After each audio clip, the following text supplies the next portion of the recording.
I've heard a couple things about this Clark 4D museum, so I figured we're here, we'll check it out. Another one of the anti-aircraft guns, and I'm pretty sure that's not part of World War II, but it's still pretty cool.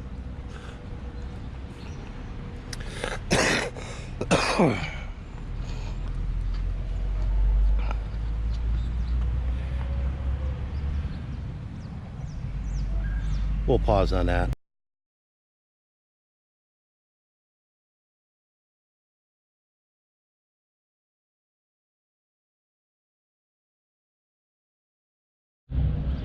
It seems this was actually an army base before it was an Air Force base. That Colonel John Strotzenberg was the first one here during the Spanish-American War.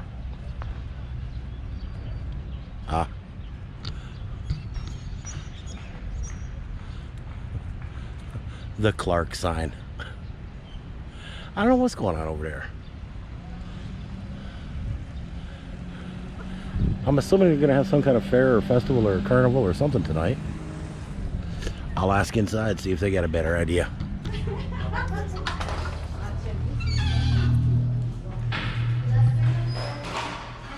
Hello. I see you guys close in like half an hour. Yeah. Is that gonna be enough time to take a look or not? Yes, you have time. Okay. How much? We have entrance fee 100 pesos per head. I only got one head last I checked, so I guess that's only 100 for me. You missed our 4D. I guess I need to come back tomorrow too then. So that you can watch 4D. Can you please write your name, sir? I sure can. Name and address. I'm actually going to do a voiceover on this little part. You'll have to excuse the microphone that I'm using, the actual computer's microphone. I didn't bring my adapter to plug in a good microphone here. This museum was actually pretty cool to go through. The first part of it here gave a lot of the physical and cultural history of the Clark Pampanga area. That is very cool. There was also an art show going on of local artists. This actually gave a little bit of one of the trees that's endemic to the area. That it was kind of a fascinating little read, but again, I didn't get the greatest shot with it. For that, I apologize. Bear with me, I'm still learning this craft. Here tells a little bit about the Ada people, that they're basically the true Filipinos, that they're a little bit different than the typical Filipino, that they're a little bit shorter, they've got darker, curlier hair, almost like the Aborigines in Australia. And they are a unique endemic people to the area. To the right also tells a little bit about Mount Pinatuba, I believe, or one of the other volcanoes that goes off. This one's Pinatuba, that it blew up in '92, I believe, right as the base was closing down. A while ago. And that was part of the reason, I guess, for the withdrawal.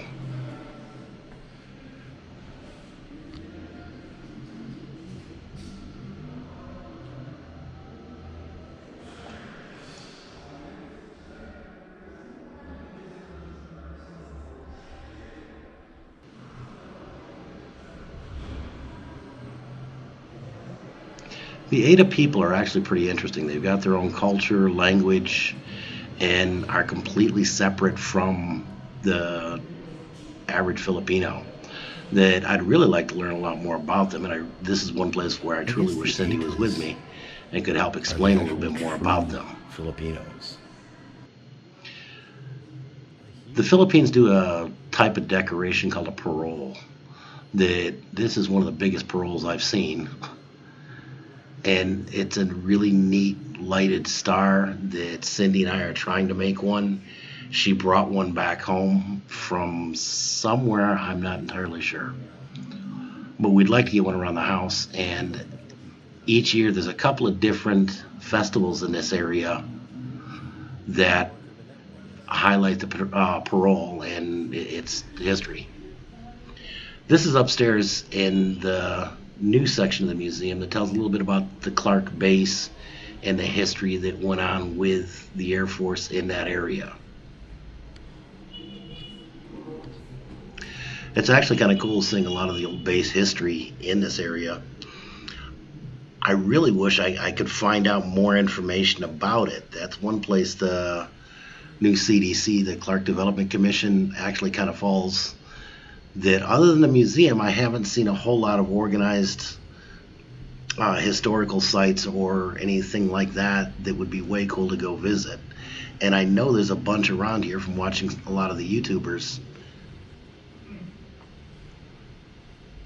But again, I've tried to find information about them, and there's just not a whole lot out there. So it's hard to find some of these sites to go to.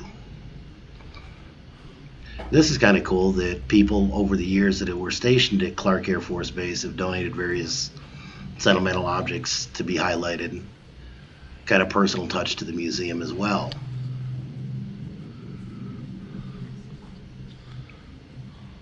There's a lot of history that goes back in here that I didn't realize that this base actually dates back to the Spanish-American War. That it was originally a army post, and then as the Air Force developed in the Army Air Corps, that it migrated into a Air Force base. Now in this section, they're starting to highlight the transition era, when it went from being the Clark Air Force Base to Clark Freeport Zone.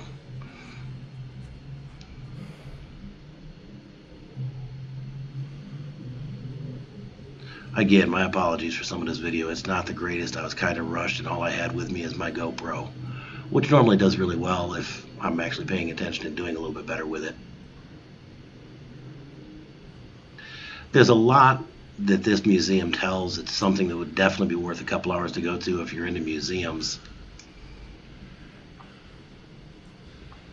And it takes you through the history of the area all the way up to what they're currently projecting to do with the Clark Freeport Zone. Now these are the past presidents of the CDC, the Clark Development Corporation. Yeah, I had to figure out what CDC was because I knew it wasn't what I thought it meant. Now, surprisingly, there actually are quite a few businesses that are already starting to come into here. Now, this is one place where it does tell a little bit about the history. Yeti coolers, those stupid high-dollar coolers, actually have a manufacturing plant here in Clark Freeport area. As well as Texas Instruments currently has a manufacturing plant here in Clark Freeport area. They're not made here in the Philippines. That they are starting to attract businesses, and the airport, they are growing, and it's fast becoming a regional hub of its own. And you can get flights to and from pretty much anywhere in the Philippines from Clark now. I guess there's a big water park out here. These are different activities, different already attractions in the Freeport area. And what I thought was kind of cool is they actually have a rather large balloon festival once a year that I am not able to find the date of, but I believe someone made comment that it's current.